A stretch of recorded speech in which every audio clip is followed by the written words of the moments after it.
ఏదైనా ఒక వస్తువును తయారు చేసిన వాడు మాత్రమే ఆ వస్తువును మళ్ళీ రిపేర్ చేయగలడు. ఎగ్జాంపుల్గా ఒక సెల్ ఫోన్ చూసుకోండి.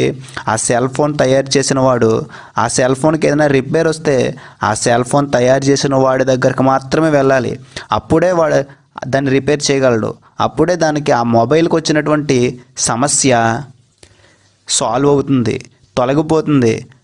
సేమ్ అలాగే నిన్ను నన్ను సృష్టించిన దేవుడైన యేసుక్రీస్తు వారి దగ్గరికి వస్తే మాత్రమే నీకున్న కష్టాలు, బాధలు, కన్నీళ్ళు, నువ్వు ఎదుర్కొంటున్న ప్రతి కఠినమైన పరిస్థితిని, నువ్వు ఏ కష్టంలో ఉన్నావో నాకు తెలియదు కానీ నన్ను నా కష్టాల నుంచి విడిపించిన దేవుడే నిన్ను విడిపించగలడు. ఆయనే యేసుక్రీస్తు వారు. నువ్వే బాధలో ఉన్నావో నాకు తెలియదు కానీ నీ బాధలన్నీ తొలగించి నీకు సంతోషాన్ని ఇవ్వగలిగేది ఆయనే యేసుక్రీస్తు వారు. నువ్వు ఎదుర్కొంటున్న పరిస్థితులు ఎంత కఠినముగా నీకున్నాయో నాకు తెలియదు కానీ నన్ను ఎన్నో కఠినమైన పరిస్థితుల నుంచి విడిపించిన ఏకైక దేవుడైన యేసుక్రీస్తు వారే నన్ను విడిపించారు, నిన్ను విడిపిస్తారు. ఆలస్యం చేయకు, దేవుని దగ్గరికి రా, యేసుక్రీస్తు వారి దగ్గరికి రా. వాళ్ళేమనుకుంటారో వీళ్ళేమనుకుంటారో అని ఇతరుల గురించి ఆలోచించకు. నేను నీ కష్టాల నుంచి విడిపించగలిగేది నీ ఇరిగింటోడు కాదు. నేను నీ బాధల నుంచి విడిపించగలిగేది నీ పక్కింటోడు కాదు.